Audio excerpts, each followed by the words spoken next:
La présence de l'islam en Espagne augmente naturellement et c'est exactement ce qui m'inquiète. Permettez-moi de vous ramener à un vendredi après-midi tranquille de la fin du mois de mai de cette année, dans le quartier populaire de Lavapié à Madrid.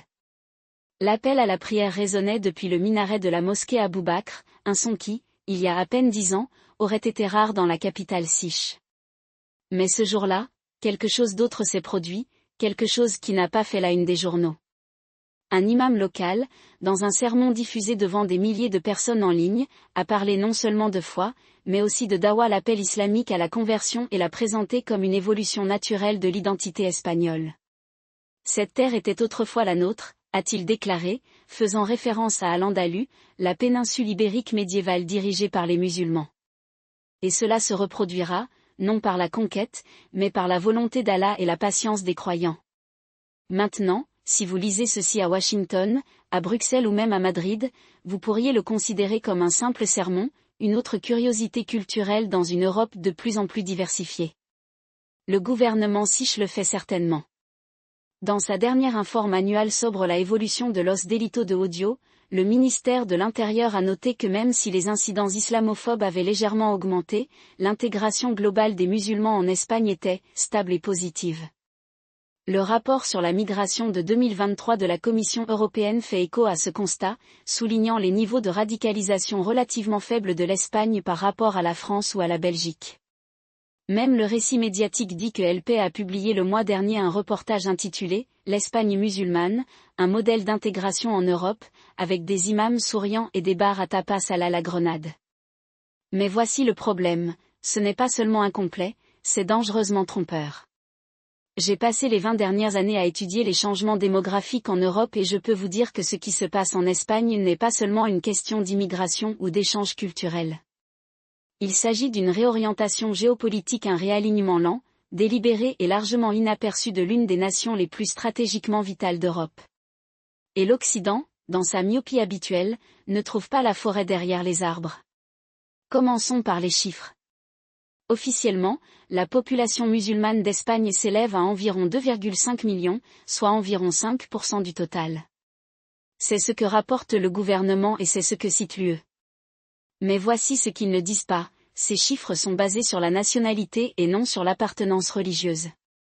Si l'on examine les données de l'Observatorio Andalusi, un groupe de réflexion lié à la Commission islamique d'Espagne, le nombre réel est plus proche de 3,5 millions, soit près de 7% de la population.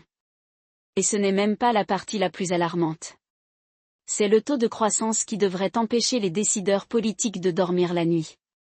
Entre 2010 et 2020, la population musulmane d'Espagne a augmenté de 40%, alors que la population globale n'a augmenté que de 2%. À ce rythme, les musulmans représenteront 10% de la population espagnole d'ici 2035 et c'est une estimation prudente. Maintenant, vous pourriez l'être. Et alors ? L'Espagne a toujours été un carrefour de civilisation. C'est juste une histoire qui se répète. Et dans une certaine mesure, vous auriez raison. Mais c'est ici que cela devient intéressant. Il ne s'agit pas seulement d'une croissance organique. C'est une croissance stratégique. Laissez-moi vous expliquer.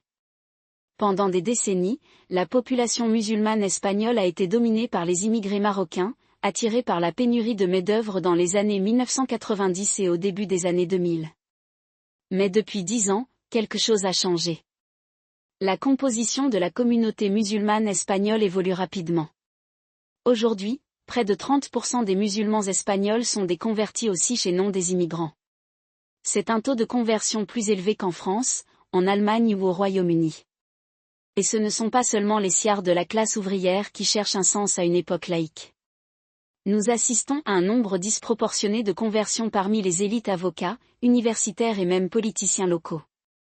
En Catalogne, par exemple, le nombre de conseillers municipaux musulmans a triplé depuis 2015. En Andalousie, berceau de la nostalgie à l'Andalus, les centres culturels islamiques reçoivent désormais des financements publics des gouvernements régionaux. Ce n'est pas un hasard. C'est le résultat d'une stratégie délibérée de plusieurs décennies menée par les États du Golfe et la Turquie pour réislamiser l'Espagne non pas par la violence, mais par le soft power. L'association caritative Sheikh Aid bin Mohammed Al Thani du Qatar a investi des millions dans les mosquées sikhs, les écoles islamiques et même les chaires universitaires d'études islamiques. Le Diyanet de Turquie, l'autorité religieuse de l'État, a établi un réseau de centres Diyanet à travers l'Espagne, proposant des cours d'arabe gratuits, une certification halal et même des conseils matrimoniaux, le tout sous couvert des échanges culturels. Et l'Arabie saoudite, malgré son récent changement de politique en matière de relations publiques, continue de financer des imams wahhabites dans des villes comme Barcelone et Valence. Maintenant, laissez-moi tranquille, je ne dis pas que tous les musulmans d'Espagne font partie d'une grande conspiration. La grande majorité essaie simplement de vivre sa vie, d'élever sa famille et de pratiquer sa foi en paix. Mais l'impulsion institutionnelle derrière cette croissance est indéniable. Et ce n'est pas seulement une question de religion, c'est une question d'influence. L'Espagne est un nœud essentiel de l'architecture géopolitique de l'Europe. C'est la porte d'entrée vers l'Afrique du Nord, le pont entre l'Europe et l'Amérique latine et un allié clé de l'OTAN avec deux enclaves stratégiques Ceuta et Melilla sur le continent africain. Depuis des décennies, l'Espagne est un partenaire occidental fiable, mais cela commence à changer. En 2022, l'Espagne a rompu avec sa position traditionnellement pro-occidentale et a soutenu la position de l'Algérie sur le Sahara occidental, une décision qui a rendu furieux le Maroc et ravi la Russie et la Chine, qui courtisent Alger depuis des années. La même année, l'Espagne a autorisé une société d'État chinoise à prendre une participation de 49% dans le port de Valence, l'un des plus fréquentés d'Europe. Et le mois dernier, le gouvernement sikh a discrètement approuvé un nouveau partenariat stratégique avec la Turquie, comprenant une coopération militaire accrue et des projets énergétiques communs. Coïncidence ? Je ne pense pas. Nous assistons à une désoccidentalisation lente mais régulière de l'Espagne, un processus accéléré par le changement démographique. Et les grandes puissances en prennent note. La Russie, pour sa part, entretient des liens avec le parti d'extrême gauche espagnol Podemos, qui a ouvertement appelé l'Espagne à quitter l'OTAN et à saluer la résistance de l'Iran à l'hégémonie occidentale. La Chine, quant à elle, a investi massivement dans les infrastructures, les médias et même les clubs de football de Sikh, tout en supprimant ces instituts Confucius, qui fonctionnent désormais dans presque toutes les grandes universités de Sikh. Et la Turquie ? Eh bien, disons simplement que le président Erdogan n'a pas caché son ambition de restaurer l'influence de l'Empire ottoman en Méditerranée. L'Espagne, avec ses liens historiques avec le monde musulman, est une cible privilégiée. Mais c'est ici que cela devient vraiment dangereux. La réponse de l'Occident à ce changement a été, au mieux, complaisante et au pire, illusoire. Prenez par exemple le récent pacte migratoire de l'UE, que l'Espagne a soutenu avec enthousiasme. L'idée est plus de migration légale, plus d'intégration, moins de radicalisation. Mais ce que le pacte ne traite pas, c'est l'asymétrie de l'intégration. Alors que la population musulmane augmente en Espagne, la population chrétienne est en chute libre. Le Centro de Investigación Sociológica a constaté que seulement 18% des siards de moins de 30 ans s'identifient comme catholiques, contre 60% en 2000. Parallèlement, le nombre de mosquées en Espagne est passé de 300 en 2000 à plus de 1500 aujourd'hui. Et contrairement à la France ou à l'Allemagne, où la laïcité est farouchement défendue, le système juridique espagnol est explicitement accommodant. En 2019, la Cour suprême de Sikh a statué que les étudiants musulmans pouvaient porter le hijab dans les écoles publiques. En 2021, le gouvernement régional d'Andalousie a adopté une loi autorisant les enterrements islamiques dans les cimetières publics. Et l'année dernière, la ville de Barcelone a approuvé un projet de construction de la plus grande mosquée d'Europe, financé en partie par le Qatar. Je ne dis pas que l'Espagne devrait interdire le hijab ou interdire la nourriture halal. Mais ce que je dis, c'est que l'approche occidentale de cette question est fondamentalement erronée. Nous partons du principe que l'intégration est une voie à sens unique, que les musulmans vont simplement s'assimiler à la culture européenne, adopter les valeurs libérales et devenir de bons petits occidentaux. Mais ce n'est pas ainsi que fonctionne l'histoire. Les cultures ne se mélangent pas simplement, ils sont en compétition. Et à l'heure actuelle, l'islam en Espagne est en concurrence très efficace. Parlons des implications militaires et stratégiques. L'Espagne abrite certaines des bases navales de rota les plus critiques de l'OTAN, qui hébergent le système de défense antimissile américain Aegis, la base aérienne de Morón, une plaque tournante clé pour les opérations américaines en Afrique, et la base aérienne de Torrejon, qui abrite le commandement aérien sud de l'OTAN. Si l'orientation politique de l'Espagne change même légèrement, cela pourrait avoir des conséquences catastrophiques pour la sécurité occidentale. Imaginez un instant un scénario dans lequel un futur gouvernement siche, sous la pression d'un électorat musulman croissant, décide de restreindre l'accès des États-Unis à Rota. Ou pire, un scénario dans lequel l'Espagne, comme la Turquie, commencerait à jouer sur les deux tableaux, en prenant l'argent de l'OTAN tout en approfondissant ses liens avec la Russie et la Chine. Il ne s'agit pas d'un fantasme dystopique farfelu. Cela se produit déjà au ralenti. En 2020, la ministre espagnole des Affaires étrangères de l'époque, Arantxa González Leia, a rencontré son homologue russe, Sergueï Lavrov, et a déclaré que l'Espagne était « ouverte à de nouveaux partenariats » avec Moscou. La même année, l'Espagne s'est abstenue lors d'un vote à l'ONU condamnant le traitement réservé aux musulmans ouïghours par la Chine, une décision qui a choqué les groupes de défense des droits humains, mais qui était parfaitement logique dans le contexte des liens économiques croissants de l'Espagne avec Pékin.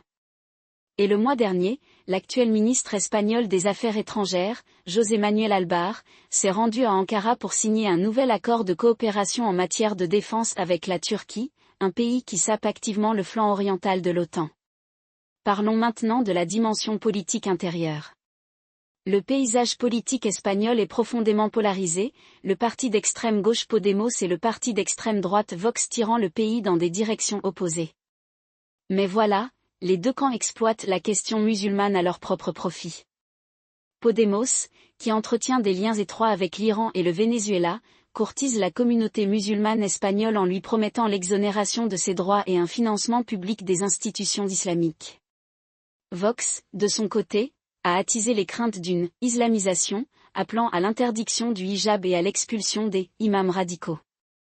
Aucune des deux parties ne propose de véritable solution, juste plus de division, plus de polarisation et plus d'instabilité. Et c'est là la véritable tragédie. Car la vérité est que la communauté musulmane d'Espagne n'est pas un monolithe. Il y a des modérés, il y a des radicaux et il y a ceux qui veulent juste vivre en paix. Mais l'environnement politique actuel pousse de plus en plus de musulmans vers les extrêmes. Lorsque Vox appelle à l'interdiction de la nourriture halal dans les écoles publiques, cela ne se contente pas d'aliéner les parents musulmans, il les radicalise. Lorsque Podemos appelle à la reconnaissance de la loi islamique dans les conflits familiaux, cela ne donne pas seulement du pouvoir aux imams modérés, il légitime également les partisans de la ligne dure.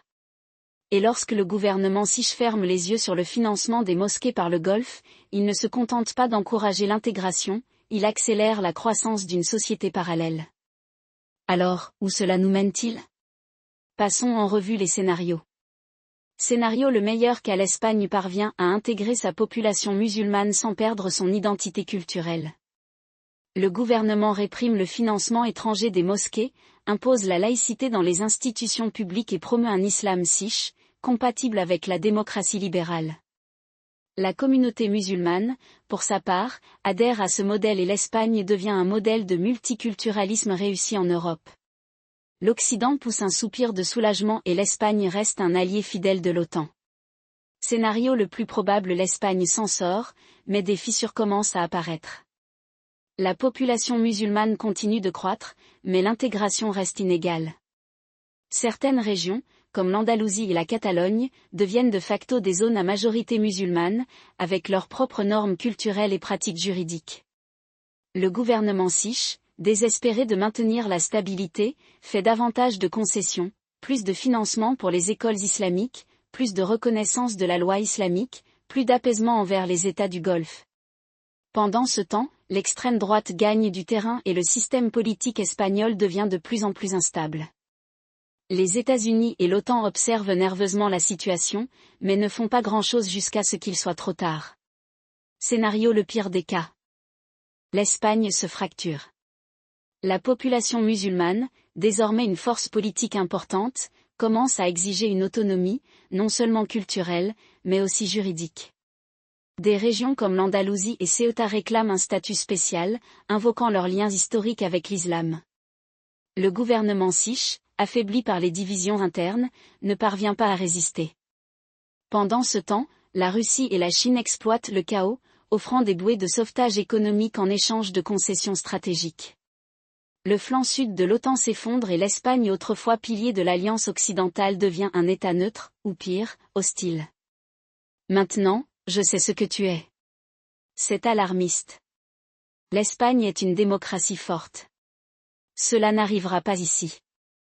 Et vous avez raison, l'Espagne ne deviendra pas le prochain Afghanistan ni même la prochaine Turquie. Mais ce n'est pas le cas. Le fait est que la trajectoire compte. Et à l'heure actuelle, la trajectoire de l'Espagne est dangereuse. Permettez-moi d'exprimer cela en termes géopolitiques plus larges. Les États-Unis ont passé les 30 dernières années à essayer de maintenir un ordre mondial unipolaire, dans lequel ils prennent les devants et où tous les autres suivent le mouvement. Mais cet ordre s'effondre. La Chine est en pleine ascension, la Russie est en pleine résurgence et les pays du Sud affirment leur indépendance. Dans ce nouveau monde multipolaire, les alliances sont fluides. Des pays comme l'Espagne, qui étaient autrefois des partenaires occidentaux fiables, sont désormais à gagner. Et l'Occident, dans son arrogance, a supposé que ces pays nous choisiraient toujours. Mais ce n'est pas ainsi que fonctionne le pouvoir. Le pouvoir est transactionnel. Et aujourd'hui, l'Espagne se rend compte qu'elle a des options. C'est la véritable leçon de la population musulmane croissante en Espagne. Ce n'est pas seulement une question de religion, c'est une question de pouvoir. Les États du Golfe, la Turquie, la Russie et la Chine se disputent tous l'influence en Espagne et utilisent l'islam comme outil. Et l'Occident ? Nous ne sommes même pas dans le jeu. Nous sommes trop occupés à donner des leçons à l'Espagne sur les droits de l'homme et les valeurs démocratiques, pour remarquer que le terrain sous nos pieds est en train de bouger. Alors que devons-nous faire ? Premièrement, nous devons nous réveiller. L'idée selon laquelle l'Espagne est un modèle d'intégration est un mythe. Les données ne le soutiennent pas, l'histoire ne le soutient pas et la réalité géopolitique ne le soutient certainement pas. Deuxièmement, nous devons être compétitifs. Si le Qatar finance des mosquées à Barcelone, les États-Unis devraient financer des centres culturels laïques. Si la Turquie offre des bourses aux étudiants de SICH, nous devrions en offrir davantage. Et si la Russie et la Chine courtisent les élites politiques espagnoles, nous devrions surenchérir sur elles non pas avec une rhétorique vide de sens, mais avec de véritables incitations économiques et stratégiques. Troisièmement, nous devons repenser notre approche de l'intégration. Le modèle actuel dans lequel nous supposons que les musulmans s'assimileront simplement à la culture occidentale est naïf. Les cultures ne se mélangent pas, ils s'affrontent. Et à l'heure actuelle, l'islam en Espagne se heurte très efficacement à l'identité siche. Nous avons besoin d'un nouveau modèle, un modèle qui respecte la liberté religieuse mais qui exige la loyauté envers l'État. Cela signifie aucun financement étranger des mosquées, aucune reconnaissance de la loi islamique dans les conflits familiaux et aucune tolérance pour la dawa dans les institutions publiques. Enfin, nous devons nous préparer au pire. Si la trajectoire de l'Espagne continue, cela deviendra un problème pour l'OTAN. Et lorsque cela se produit, nous ne pouvons pas nous permettre d'être pris au dépourvu. Nous avons besoin de plans d'urgence, des plans pour maintenir l'accès à Rota et Morón, des plans pour contrer l'influence russe et chinoise, et des plans pour soutenir les musulmans modérés qui veulent s'intégrer sans perdre leur foi. Laissez-moi tranquille, je ne dis pas que l'Espagne est condamnée. Je dis que l'Occident laisse tomber l'Espagne. Et ce faisant, nous échouons nous-mêmes. La montée de l'islam en Espagne n'est pas seulement une question culturelle, c'est une question géopolitique. Et si nous ne commençons pas à traiter la question comme telle, nous allons nous réveiller un jour et réaliser que nous avons perdu l'une des nations les plus critiques d'Europe. Ce n'est pas de l'alarmisme. C'est ça le réalisme. Et dans un monde où les règles du jeu changent, seul le réalisme compte. Or, ce que la plupart des gens ne réalisent pas, c'est que l'évolution du paysage démographique et religieux de l'Espagne n'est pas seulement un problème national, c'est une vulnérabilité stratégique pour l'OTAN. Et si nous n'y prenons pas garde, cela pourrait devenir une porte dérobée permettant aux adversaires de saper l'architecture de sécurité occidentale en Méditerranée. Laissez-moi vous expliquer pourquoi c'est important. Il y a d'abord la question des bases militaires espagnoles. La base navale de Rota et la base aérienne de Morón ne sont pas de simples points sur une carte, ce sont des nœuds essentiels dans la projection de la puissance mondiale de l'Amérique. Rota abrite 4 destroyers équipés d'Aegis, qui font partie du bouclier antimissile de l'OTAN, tandis que Moron sert de base d'opération avancée pour le commandement américain pour l'Afrique. Ces installations donnent à Washington la capacité de surveiller l'activité des sous-marins russes dans l'Atlantique, de projeter des forces en Afrique du Nord et de répondre rapidement aux crises au Sahel ou au Moyen-Orient. Mais leur viabilité à long terme dépend de la capacité de l'Espagne à rester un allié stable et pro-occidental. Et à l'heure actuelle, cette stabilité est mise à l'épreuve d'une manière que la plupart des décideurs politiques à Washington et à Bruxelles ignorent volontairement. Considérez les chiffres. En 2023, le ministère de la Défense de SICH a indiqué que 4,2% des militaires en service actif s'identifiaient comme musulmans, un chiffre qui a doublé depuis 2015. Dans la Guardia Civil, la police paramilitaire espagnole, le pourcentage est encore plus élevé, à 5,8%. Maintenant, je ne dis pas que les militaires musulmans sont intrinsèquement déloyaux. Mais je dis que lorsqu'une partie importante de votre appareil de sécurité vient d'une communauté qui se considère de plus en plus distincte de l'identité du pays hôte, vous avez un problème. Et ce n'est pas seulement une question de chiffres, c'est une question de récit. Lorsque les médias d'État turcs comme TRT et l'agence Anadolu présentent régulièrement l'Espagne comme un ancien oppresseur colonial, lorsque des imams financés par le Qatar prêchent sur la reconquête d'Al-Andalus et lorsque les services secrets marocains entretiennent activement des réseaux au sein des communautés musulmanes espagnoles, vous n'avez pas besoin d'un doctorat en géopolitique pour voir où cela nous mène. Parlons un instant du Maroc, car c'est là que les implications militaires deviennent sérieuses. Rabat a passé des décennies à jouer un long jeu en Espagne, et cela porte ses fruits. En 2022, le gouvernement SICH, sous la pression du roi Mohamed VI, est revenu sur sa position de longue date sur le Sahara occidental, reconnaissant la souveraineté marocaine sur le territoire en échange de vagues promesses de coopération en matière de migration et de lutte contre le terrorisme. Ce n'était pas seulement une victoire diplomatique pour le Maroc, c'était un coup stratégique. En tirant parti de la dépendance de l'Espagne à l'égard des contrôles aux frontières marocains et de sa population musulmane croissante, Rabat a effectivement fait de Madrid un partenaire réticent à ses ambitions régionales. Et ne faites pas en sorte que les intérêts du Maroc ne s'alignent pas toujours sur ceux de l'OTAN. Lorsque Rabat conclut des contrats d'achat d'armes avec la Russie ou flirte avec la Chine au sujet de l'accès au port de Tanger, il ne s'agit pas seulement de diversification, il s'agit également de couverture. Et l'Espagne, avec sa société de plus en plus divisée, constitue le maillon faible de cette barrière. Il y a ensuite la question de la radicalisation. L'Espagne a eu de la chance jusqu'à présent, aucune attaque terroriste majeure depuis les attentats de Barcelone et de Cambrils en 2017. Mais la chance n'est pas une stratégie. L'agence de renseignement SICH, CNI, a identifié au moins 120 réseaux djihadistes actifs opérant dans le pays, avec des concentrations particulières en Catalogne, en Andalousie et dans les enclaves de Ceuta et Melilla. Ce qui est plus inquiétant, c'est l'évolution des modes de recrutement. Il y a 10 ans, la plupart des djihadistes SICH étaient des immigrants nord-africains radicalisés en prison ou via la propagande en ligne. Aujourd'hui, un nombre croissant de citoyens SICH de 2e ou 3e génération, nés et élevés en Europe, voient le djihad comme une forme de résistance contre une société qui, selon eux, les a rejetés.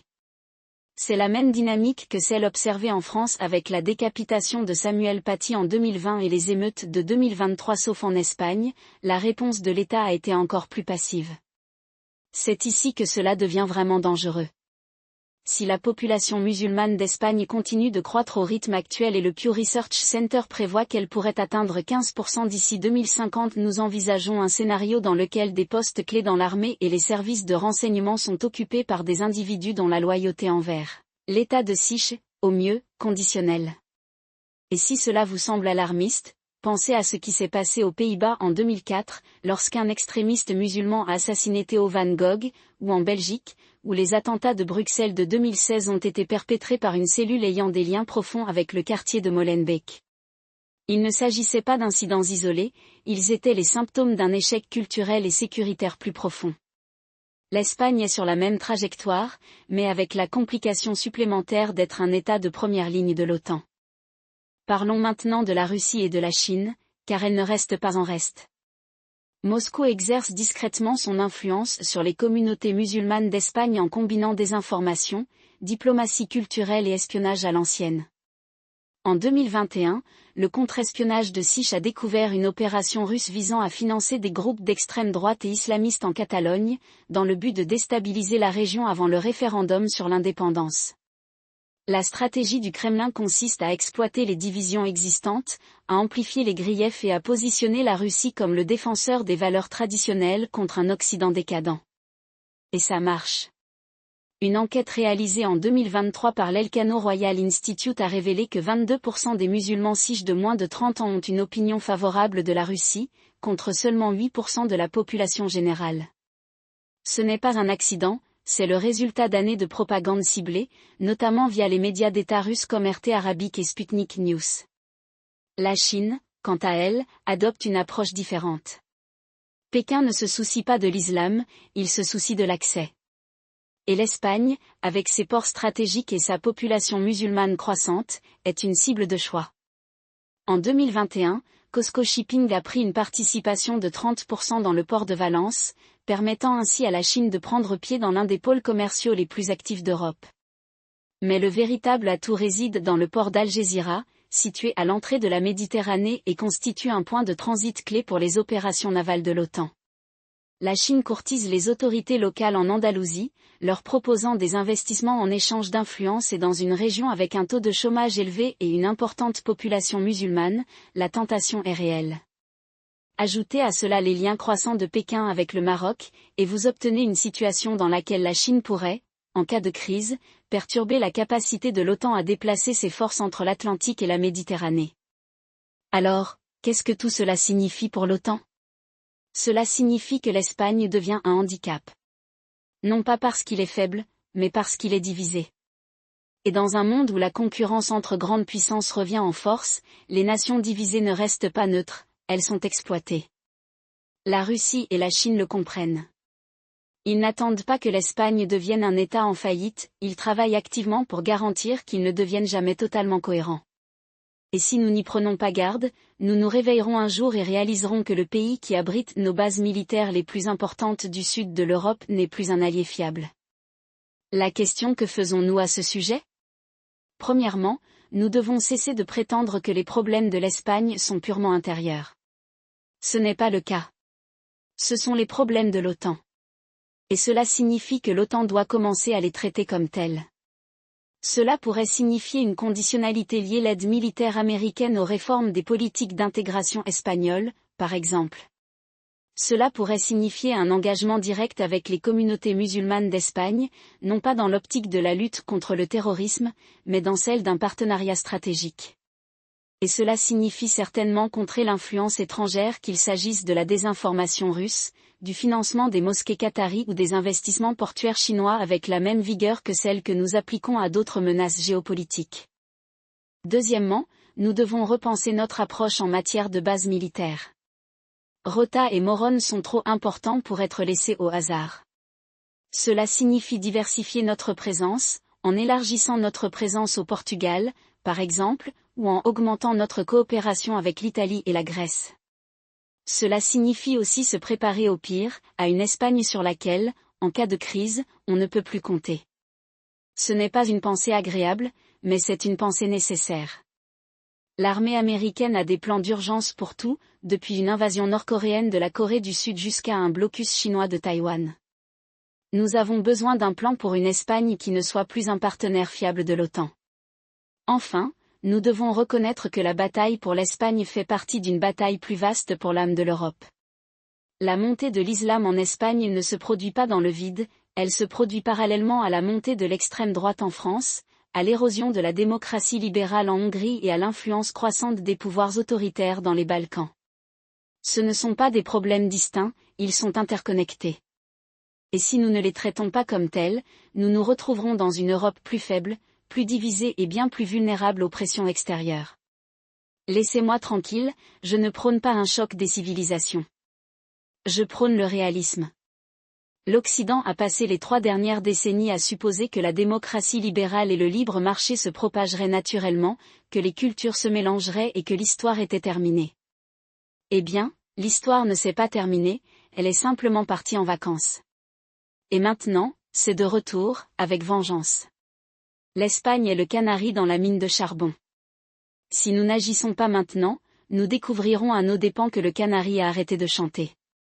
Aujourd'hui, ce que la plupart des gens ne réalisent pas, c'est que le paysage politique intérieur espagnol se fracture déjà précisément le long de ces lignes de fracture et que l'establishment madrilène soit dans le déni, soit accélère activement la crise. Commençons par les chiffres, car ils racontent une histoire que les conversations polies à Bruxelles ou à Washington préfèrent ignorer.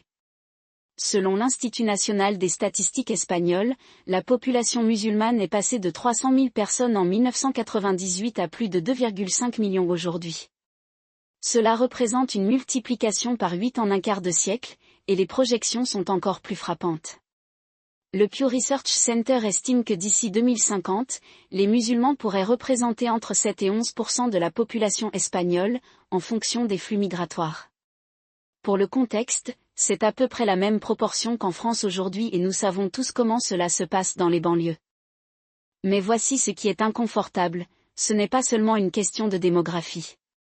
Il s'agit de pouvoir politique, et l'État de Six n'est malheureusement pas préparé à ce qui s'en vient.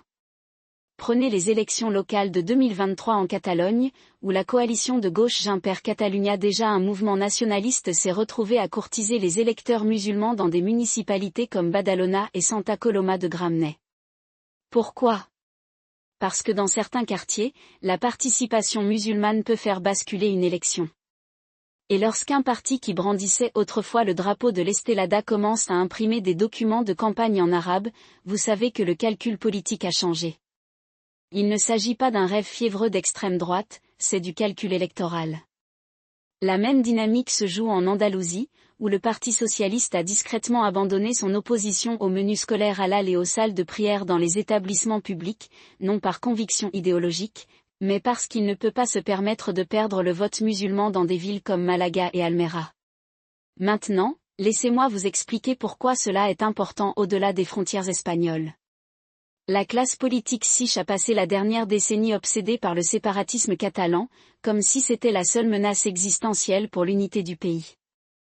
Mais alors qu'ils étaient occupés à rédiger des lois sur la sédition et à emprisonner les dirigeants indépendantistes, ils n'ont pas pu constater le changement bien plus conséquent qui se produisait dans leur propre ville. La montée en puissance de Vox, le premier parti d'extrême droite à entrer au Parlement depuis Franco, n'est pas seulement une réaction à l'immigration, c'est une réaction à la perception que l'État a perdu le contrôle de son propre territoire. Et voici que plus les grands partis tentent de coopter les électeurs musulmans, plus ils radicalisent la population autochtone. Il s'agit d'un cas classique de ce que les politologues appellent des réactions politiques, et l'Espagne est en train de devenir rapidement un laboratoire pour découvrir comment cette dynamique se joue en temps réel. Pensez à la controverse de 2022 sur la soi-disant mosquée M30 à Madrid.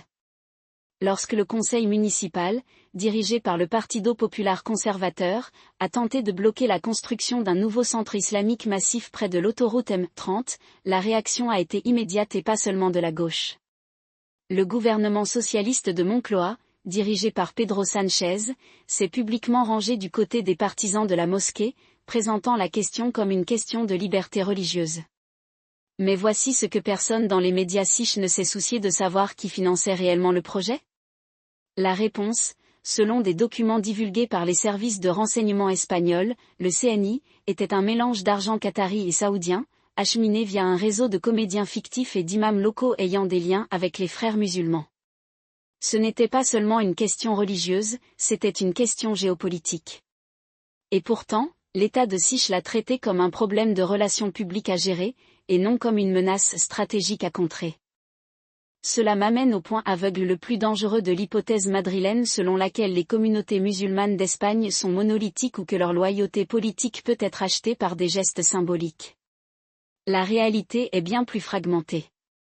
À Ceuta et Melilla, les enclaves de Six en Afrique du Nord, vous avez une population musulmane à la fois pro-espagnole et profondément conservatrice, avec de nombreuses familles qui envoient leurs fils servir dans la Légion de Six. En Catalogne, il y a un mouvement salafiste croissant qui rejette ouvertement l'identité Six, tandis qu'en Andalousie, il y a des confréries soufis qui se considèrent comme les héritières d'Al-Andalus. Il ne s'agit pas seulement de différences culturelles, ce sont des visions concurrentes de ce que signifie être musulman en Espagne, et l'État n'a aucune stratégie cohérente pour interagir avec aucune d'entre elles. C'est ici que les projections de scénarios deviennent vraiment troublantes. Le résultat le plus probable au cours de la prochaine décennie n'est pas une grande prise de contrôle islamique de l'Espagne, mais plutôt une balkanisation lente du pays, où différentes régions développeraient leur propre société parallèle, chacune avec son propre ensemble de règles, de loyauté et de griefs. Nous en avons déjà eu un aperçu dans les soi-disant « zones interdites », dans certains quartiers de Barcelone et de Madrid, où la police locale a effectivement cédé le contrôle aux dirigeants communautaires. Le gouvernement siche, et c'est tout à son honneur, a tenté de minimiser ces rapports, mais les données ne mentent pas. Une étude réalisée en 2021 par l'Université de Grenade a révélé que dans certains quartiers de Barcelone, plus de 60% des jeunes hommes musulmans n'avaient aucune interaction avec les institutions publiques au-delà de la police et même cela était souvent conflictuel. Parlons maintenant de l'extrême droite, car c'est là que le récit de l'establishment s'effondre complètement. L'idée reçue à Bruxelles et à Washington est que Vox est une force marginale, un parti de protestation qui disparaîtra une fois que l'économie s'améliorera. Mais c'est une dangereuse interprétation erronée de la situation. Vox n'est pas seulement un parti politique, c'est le symptôme d'une crise de légitimité bien plus profonde. Lorsqu'une partie importante de la population estime que l'État n'est plus capable de faire respecter ses propres lois, qu'il s'agisse de l'immigration, de l'éducation ou de la sécurité publique, on n'obtient pas de retour à la normale. On s'engage dans une spirale de radicalisation, dans laquelle le centre s'effondre et les extrêmes prennent le dessus. Les élections générales de 2023 ont été un signal d'alarme. Vox a remporté 15% des voix, ce qui en fait le troisième parti au Parlement. Mais plus important encore, sa rhétorique sur la reconquête de l'identité chrétienne de l'Espagne, l'expulsion des immigrés illégaux et la répression du séparatisme islamiste, a déjà fait basculer la fenêtre d'Overton. Le Partido Popular, qui considérait autrefois Vox comme un mouvement marginal, a désormais adopté une grande partie de son langage sur l'immigration et l'identité nationale. Et les socialistes, dans une tentative désespérée de conserver le pouvoir, ont renforcé leur alliance avec le parti d'extrême gauche Podemos, qui à son tour a adopté une forme de multiculturalisme qui frise le relativisme culturel. Le résultat est un système politique de plus en plus polarisé, sans aucun terrain d'entente. Alors, qu'est-ce que cela signifie pour l'avenir de l'Espagne ? Élaborons les scénarios. Le plus optimiste est que l'Espagne s'en sort, les partis dominants parvenant à coopter suffisamment d'électeurs musulmans pour tenir l'extrême droite à distance, tout en apaisant la population autochtone avec des gestes symboliques comme la récente loi interdisant la burqa dans les espaces publics. Mais il s'agit d'un équilibre fragile et vulnérable au choc, une attaque terroriste, une crise économique ou un afflux massif de migrants en provenance d'Afrique du Nord. Le scénario le plus probable est que l'Espagne devienne une élite cosmopolite et mondialisée à deux vitesses à Madrid et à Barcelone, et un cœur agité et de plus en plus nationaliste en Castille, en Andalousie et au Pays Basque. Dans ce scénario, l'autorité de l'État s'érode dans les périphéries, conduisant à une partition de facto du pays selon des critères culturels et religieux. Le pire des cas, et je ne dis pas cela à la légère, est une véritable crise constitutionnelle, dans laquelle l'État de Siche se retrouverait incapable de gouverner certaines parties de son propre territoire. Nous avons déjà vu cela se dérouler en miniature en Catalogne, où le mouvement indépendantiste a effectivement créé un État parallèle dans certaines municipalités. Imaginez maintenant cette dynamique reproduite dans les quartiers à majorité musulmane de Barcelone ou dans les villes rurales d'Andalousie où Vox a fait une percée. L'État siche, qui a passé le siècle dernier à consolider son pouvoir après le chaos de la guerre civile, pourrait se retrouver confronté à une crise de légitimité sans précédent depuis les années 1930. Voici ce qui devrait tenir les décideurs politiques de Washington au courant: la crise espagnole n'est pas seulement un problème de Siche. C'est un problème de l'OTAN. C'est un problème européen. Et c'est un problème pour quiconque se soucie de l'avenir de l'Alliance occidentale. L'Espagne abrite deux des bases militaires américaines les plus importantes en Europe, Rota et Morón, et constitue un nœud essentiel de l'architecture de sécurité transatlantique. Si l'Espagne devient un État en déliquescence, sauf le nom, ce ne sera pas seulement un désastre humanitaire, ce sera une catastrophe géopolitique. Et pourtant, la réponse du gouvernement américain a été, au mieux, complaisante. Nous avons traité l'Espagne comme un allié fiable, partant du principe que ses engagements au sein de l'OTAN auraient toujours préséance sur ses problèmes intérieurs. Mais cette hypothèse repose sur une incompréhension fondamentale du fonctionnement des démocraties modernes. Au XXIe siècle, la politique étrangère est la politique intérieure. La capacité du gouvernement SICH à accueillir des troupes américaines, à participer aux missions de l'OTAN ou à résister à l'agression russe en Méditerranée ne sera pas déterminée par des calculs stratégiques abstraits, mais par les réalités désordonnées et quotidiennes de la gouvernance d'un pays profondément divisé. Et pour l'instant, ces réalités ne semblent pas bonnes. Le gouvernement Sánchez, qui s'est appuyé sur le soutien des partis indépendantistes catalans pour rester au pouvoir, a déjà montré qu'il était prêt à sacrifier la cohérence stratégique pour sa survie politique à court terme. En 2022, l'Espagne a bloqué une déclaration de l'OTAN condamnant l'invasion de l'Ukraine par la Russie parce que les partis catalans de la coalition de Sánchez s'opposaient à ce libellé. Ce n'était pas un incident isolé, c'était un aperçu de ce qui allait arriver. Alors, où cela nous mène-t-il ? La première étape consiste à cesser de prétendre que les problèmes de l'Espagne sont simplement un problème local. La montée de l'islam en Espagne, les réactions négatives de l'extrême droite, l'érosion de l'autorité de l'État, tout cela fait partie d'une crise plus large de la démocratie occidentale et exige une réponse coordonnée. Les États-Unis doivent commencer à considérer l'Espagne comme une priorité stratégique, et non comme un simple allié de l'OTAN. Cela signifie s'engager directement auprès des communautés musulmanes d'Espagne, et non à travers le filtre de la classe politique madrilène. Cela signifie faire pression sur le gouvernement SICH pour qu'il adopte une ligne plus dure concernant le financement étranger des mosquées et des écoles islamiques. Et cela implique de se préparer à la possibilité que l'Espagne, comme la Turquie avant elle, devienne un partenaire moins fiable dans les années à venir. La deuxième étape consiste à reconnaître que la bataille pour l'Espagne fait partie d'une bataille plus vaste pour l'avenir de l'Europe. La montée de l'extrême droite en France, l'érosion de la démocratie libérale en Hongrie, l'influence croissante des pouvoirs autoritaires dans les Balkans ne sont pas des questions distinctes. Ce sont tous des symptômes de l'échec de l'ordre libéral de l'après-guerre froide à tenir ses promesses. Et si nous ne remédions pas à cet échec, nous nous retrouverons dans une Europe plus faible, plus divisée et bien plus vulnérable aux pressions extérieures. Enfin, nous devons cesser de supposer que l'histoire est de notre côté. L'idée selon laquelle la démocratie libérale est le point final naturel du progrès humain est un mythe réconfortant, mais ce n'est rien d'autre qu'un mythe. La réalité est que la démocratie est fragile et nécessite un entretien constant. L'Espagne est un exemple de ce qui se passe lorsqu'une société tient sa stabilité pour acquise. Pendant des décennies, l'Espagne a été le modèle d'une transition réussie vers la démocratie. Mais aujourd'hui, alors que le pays est aux prises avec les défis de la migration massive, du changement culturel et de la polarisation politique, il devient clair que la transition n'a jamais été aussi complète que nous le pensions. La question est désormais de savoir si l'Espagne et plus largement l'Occident peuvent s'adapter. Pouvons-nous trouver un moyen d'intégrer de nouvelles communautés sans perdre notre propre identité ? Pouvons-nous défendre nos valeurs sans recourir à l'autoritarisme ? Pouvons-nous maintenir nos alliances face aux bouleversements intérieurs ? Telles sont les questions qui définiront la prochaine décennie, et l'Espagne en est le premier test majeur. Si nous échouons là-bas, nous échouerons partout. Et c'est un risque que nous ne pouvons pas nous permettre de prendre.